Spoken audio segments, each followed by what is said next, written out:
Montana Territory. Late spring of 1877, the wind carried snowmelt down from the Absaroka Range, muddying the banks of the Yellowstone River where the grass was just beginning to green. Verena Halloway gripped the reins tighter as her brother's ranch came into view 6 miles south of Livingston, where timber met prairie. Her skirts were damp from the river crossing, and the sun was beginning to dip behind the bluffs. She had not wanted to come back. But she had no coin left and her options had run out. She was 22, alone since their father died last winter. Her brother, Clarence, had written her, "Come home, you belong here." It was not kindness in his hand, it was ownership. The ranch had not changed. The same barn with its split roofline. The same corral where she used to feed their old gelding sugar cubes. Verena dismounted, boots crunching gravel. Before she could knock, the door swung open. Clarence stepped out, tall and lean, coat dusty, eyes sharp. "You came." "I need a place to stay," she said simply. He looked her over slow. "You looking for work or just rest? I am not one of your ranch hands." "No, you are mine," he said, voice even, like he was stating fact. Verena's spine stiffened. "I am not yours," he smiled without warmth. "You will be. A woman on her own is nothing out here, unless I say otherwise." Behind him, a man stepped into the yard leading a roan mare. He was broad across the shoulders, sun-browned, dust on his hat brim. He tied the reins to a post, then turned. Their eyes met his, a deep, steady blue under dark brows. He looked young but not boyish. A man who had seen things and kept walking, Clarence noticed. "That is Prescott Rainer. He works here. Best roper I have." Prescott gave a single nod to her, then looked to Clarence. "You said we were heading out to check the southern fence line." Clarence waved him off. "That can wait." Verena turned to Prescott, her voice clear. "Could you show me where I might sleep?" Clarence stepped between them. "She stays in the main house." "My house?" Prescott looked at Clarence, then Verena. "She can stay in the bunkhouse if she wants. I will clear space." Clarence's voice dropped. "She is not some stray. She is my sister. She stays where I say." Prescott's jaw tightened. "She is not property." Verena's heart pounded. Clarence stepped forward, taller than Prescott by an inch but not broader. "She is blood. That makes her mine to protect, mine to decide for." Prescott's voice was quiet. "Try me." The air snapped. Verena's breath caught. Neither man moved, but the threat hung thick between them. Prescott held Clarence's gaze, unblinking. Clarence's lip curled, but he stepped back. "Fine. Let her sleep wherever she wants, but she works. Everyone here does." She nodded, chin high. "I always have."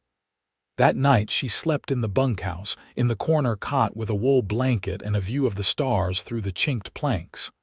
Prescott was nowhere in sight when she laid down, but she heard his boots outside once, pacing, then silence. The days that followed moved fast, fixing fence, mending tack, hauling water. She worked harder than she had in months, and it felt good to ache for a reason. Prescott worked near her without speaking much, but when he did, it was never wasted. "Watch your hand there," he said once when she was tightening wire. "Barbs will catch your skin before you feel them." She glanced up. "Thank you." He nodded, then moved on. On the 4th day, Clarence found her cleaning the saddles. He dropped a letter on the table. From the banker. "There is a man in Bozeman who wants to marry you. Says he has land. I told him I would send you by train next week." Verena looked up slowly. "You told him? You are not a child. You need a man. I cannot keep feeding you here. I feed myself." "You wear my name." She stood. "I did not ask to come here. You wrote me." "I wrote to give you a way out. You do not get to choose now." She shoved the letter back at him. "I already have." Clarence lunged forward, hand catching her arm. "You will go." The door slammed open. Prescott stood there, dust on his boots, eyes blazing. "Let her go." Clarence turned. "This is family business." Prescott stepped closer, jaw tight. No, this is you shoving her around like she is chattel. We do not treat women like that here. Not while I stand on this land. Clarence drew back.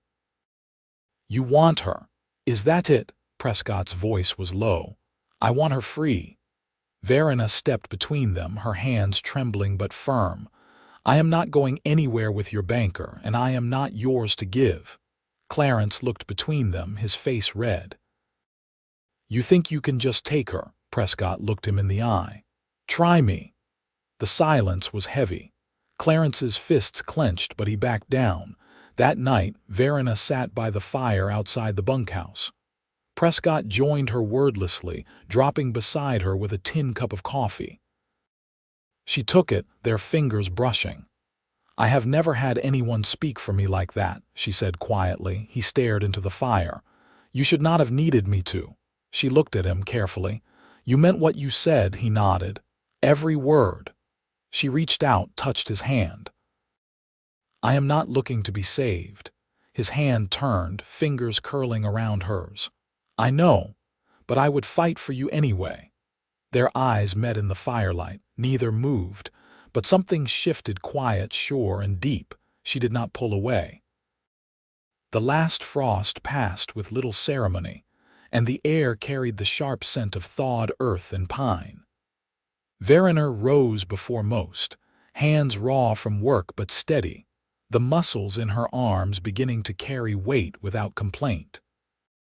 She moved through the barn with quiet purpose, brushing down the bay gelding before hauling a saddle across its back. The horse shifted but didn't protest. Prescott watched from the far stall, bent over a cracked hoof he was cleaning with care. He didn't speak until she finished cinching the girth. You ride out most mornings now, he said without turning. Helps me think, she replied, adjusting the stirrup length. There's nothing in the house worth hearing. He stood, wiped his hands on a rag. You heading west, she nodded. Up the ridge. There's a draw past the cottonwoods where the deer bed down. It's quiet there. He stepped closer, brushing hay from his sleeve. Mind if I ride with you? Her eyes met his, searching for something unsaid. You ever ride just to be quiet? I prefer it that way, he answered. They saddled up and rode out without another word. The trail west of the ranch narrowed to a rutted track between scrub pines and rock. Grass grew in thick patches where the sun broke through. A red-tailed hawk circled overhead, its cry sharp in the stillness. At the top of the ridge, they dismounted. She walked to the edge where the land fell away into a wide basin of golden prairie, the river winding like a ribbon of steel. Prescott didn't speak. He tied his horse loosely and followed, stopping a respectful distance behind. I used to come here with my father, she said after a long while. He'd bring coffee and sit for hours, never said much. He let the silence stretch, only shifting when a gust tugged at his coat. He was a kind man, she said. Prescott looked out across the land. This country asks a lot of people. Kindness doesn't always survive it. She turned toward him. But it did in him. He nodded slowly. Then he was stronger than most. She lowered herself onto a flat rock, fingers trailing over the lichen. I think Clarence resents that. That our father didn't raise him to be hard. He made himself hard, Prescott said. That's a choice. She looked up at him. You ever make that choice? No, he said. He sat beside her, not touching, but I've been close. They stayed there until the sun edged higher. Clouds moved in from the west, low and heavy. As they rode back, a thin mist began to fall. By the time they returned to the barn, the dust had turned to mud. Prescott untacked his horse in silence. Verena hung her bridle on a post and turned to him. Clarence won't forget what you did, she said. I didn't ask him to, Prescott replied. She hesitated, voice low. He might come after you for it. He stepped closer, the space between them narrowing to breathe. I've had worse men try. She looked into his face, his calm unwavering. Why risk it? His voice was quiet but sure. Because you're worth it. Her breath caught, but she didn't look away. I don't know what to do with that. You don't have to do anything, he said. Just stay. She reached up slowly, fingers brushing the edge of his collar. You're not like the men I knew back east. He met her touch with stillness. I'm not trying to be. She dropped her hand, not because she wanted to, but because the moment was enough for now. I need to keep working. Clarence's pride won't feed the livestock. He picked up a coil of rope. Let me help you with the feed. They moved together through the rest of the day, task by task, no words wasted. By dusk, the barn was quiet again, and she found herself watching him from the doorway as he swept the last of the chaff from the aisle. He didn't notice her at first. But then he looked up, and she was already walking away, the faintest curve in her lips not quite a smile, but not far from one either. That night, the rain came steady. In her corner of the bunkhouse, she lay listening to it drum the roof. The warmth in her chest wasn't from the fire. It was something else entirely. Something that had taken root without asking. The creek behind the bunkhouse ran fast with meltwater, carving fresh lines through the clay. Verena stood with her boots sunk in the soft bank. Sleeves rolled past her elbows as she scrubbed a shirt against the washboard. The current whispered over stones, sharp and cold, but the rhythm of the work steadied her. She didn't startle when Prescott crouched beside her, setting a tin basin beside hers. He reached into his bucket, pulled out a pair of trousers, and began working the soap into the fabric without looking up. You ever think of leaving altogether? She asked, eyes still on the water. Prescott rinsed the trousers, wrung them out slow. Plenty of times, but leaving's not the same as going somewhere. She glanced at him. Where would you go if it were up to you? He paused, hands stilled over the wet cloth. Someplace with open land, good soil, a water source that doesn't run dry come July. That's not a dream, she said. Wasn't meant to be. She leaned back on her heels. Most men I knew wanted more than land and water. Most men you knew were chasing size, he said. I'd rather have enough. They worked in silence for a while. A pair of ravens landed in the cottonwood above them, calling out in rough bursts.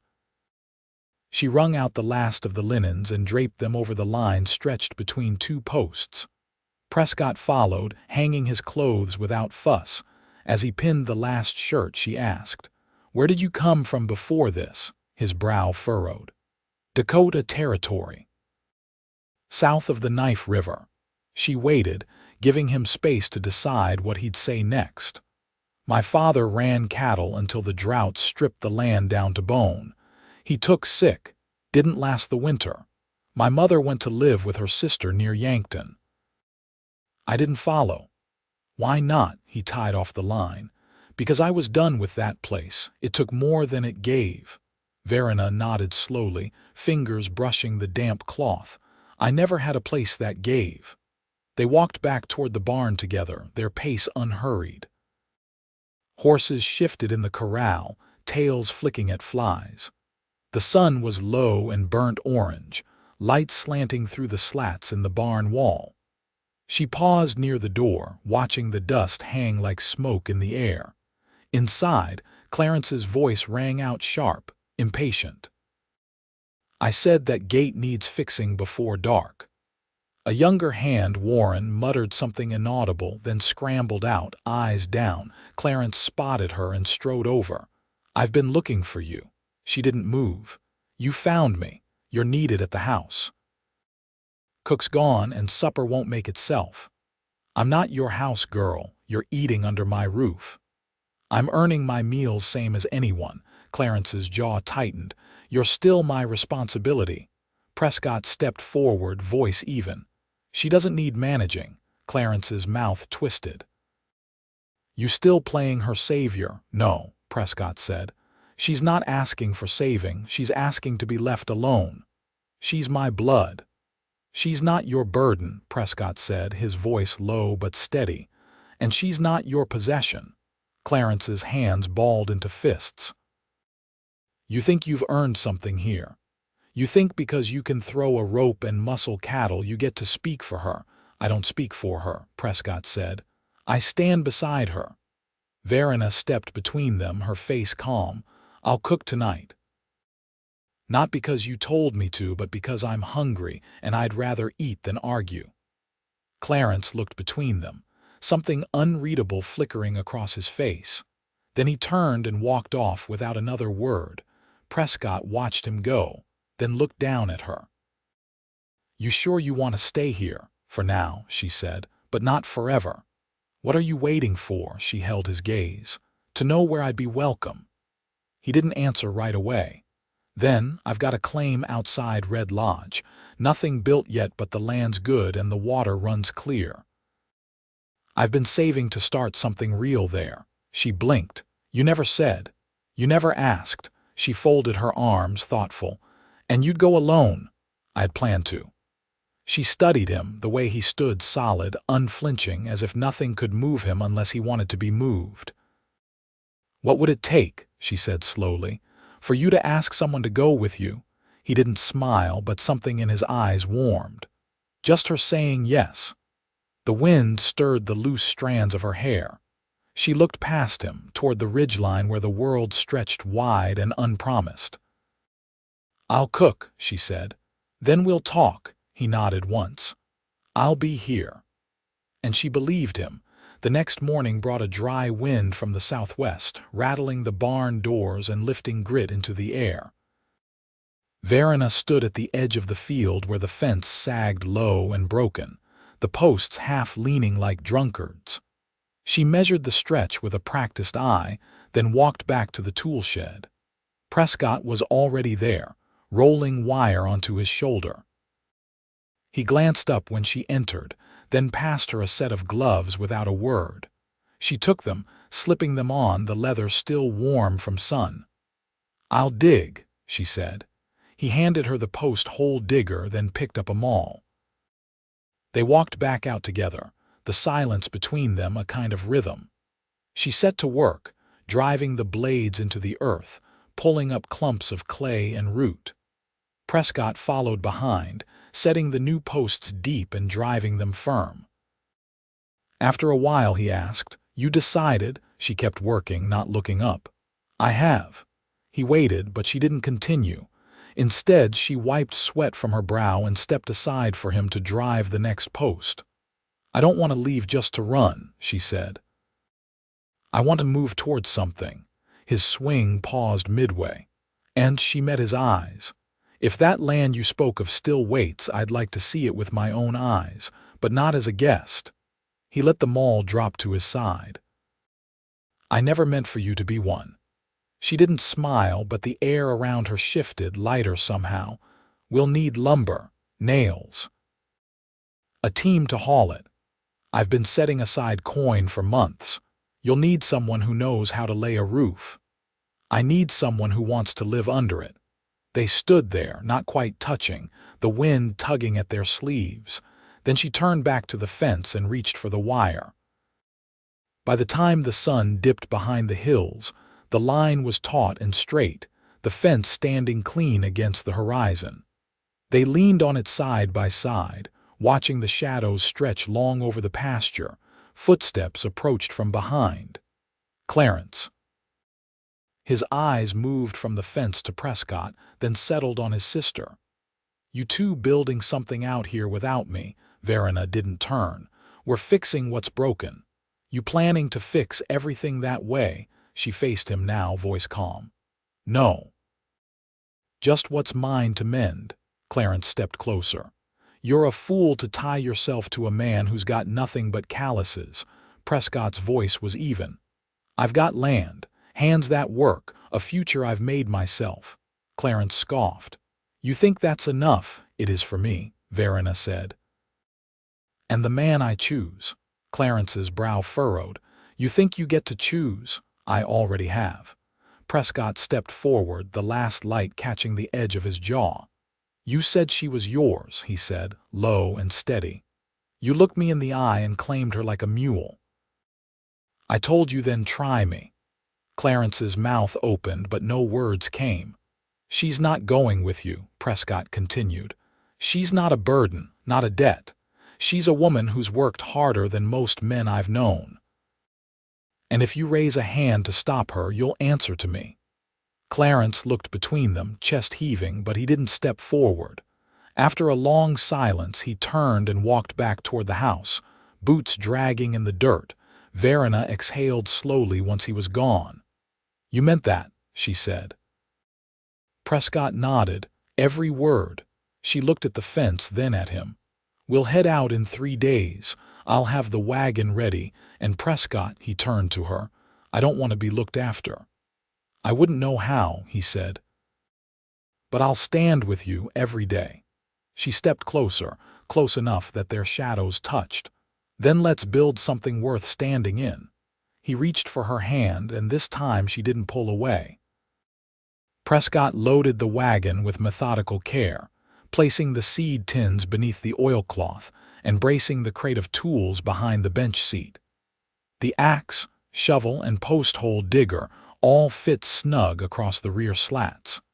Beside them, a rolled canvas sat ready to become a roof. Verena emerged from the bunkhouse with a satchel over one shoulder and a coiled blanket under her arm. Her dress was worn but clean, hem newly mended. He met her at the wagon's side and offered a hand.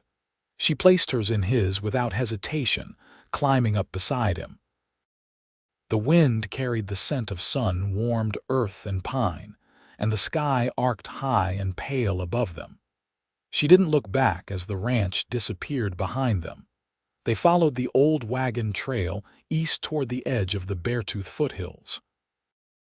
The road climbed slow, cutting through stands of lodgepole and aspen. The occasional elk track pressed into the damp soil.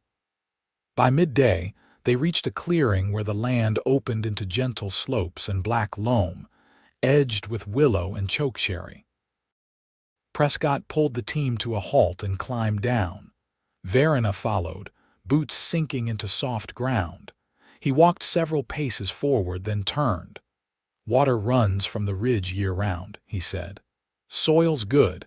I planted oats here last spring just to see." They took. She walked the length of the open field, boots brushing through last season's faded stems. "This is ours," he said, "if you want it." She turned to him, sunlight in her eyes. "I do." They began that same afternoon. He stripped the sod for the foundation while she marked the corners with chalk and string. They worked until the light failed, then unrolled the bedding beneath the wagon and lay side by side beneath a sky so full of stars it looked like a spill of salt across black velvet. By the 3rd day, the frame of the cabin stood upright, rough-hewn and square.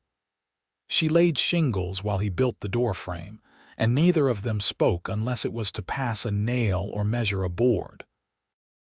That night she cooked over a low fire, frying salt pork with wild onions he'd gathered near the creek. They ate in silence, knees brushing beneath the plate balanced between them.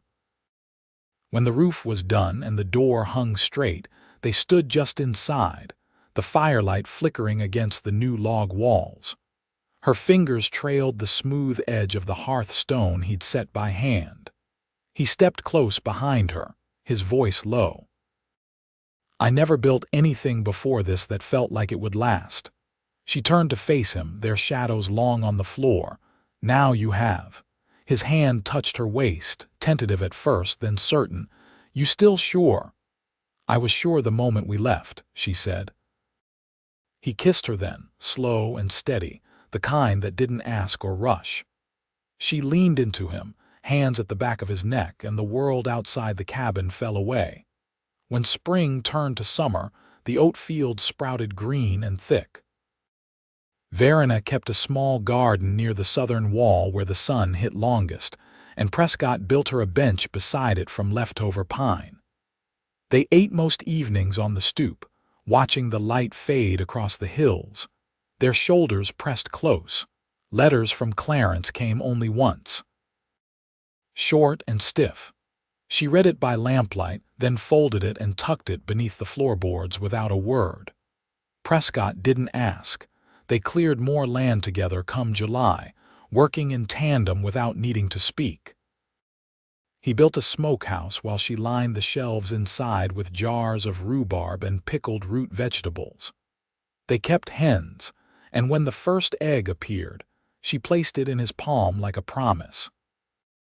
Later that year, as frost crept back down from the ridges, he carved a new beam for the cabin and etched her initials beside his on the underside, nothing showy. Just a mark where their names would live even after the wood aged silver. One quiet morning, as she sat beside the hearth stitching a hem, he knelt beside her, holding out a small band of hammered brass, worn smooth. Her eyes filled, but no tears fell. "I'd marry you again every season," he said. "You already do," she answered, slipping it on her finger. The first snow came early that year, blanketing the garden and softening the sound of the world. Inside their cabin, the fire burned warm, and outside, the wind passed through the trees like a lullaby. They lived there all their days, not loudly, not without hardship, but always side by side, never owned, never alone. And every morning when the light broke over the field they'd sown together, Verena reached for Prescott's hand beneath the quilt, and he was always there, steady and sure, like the land they'd chosen.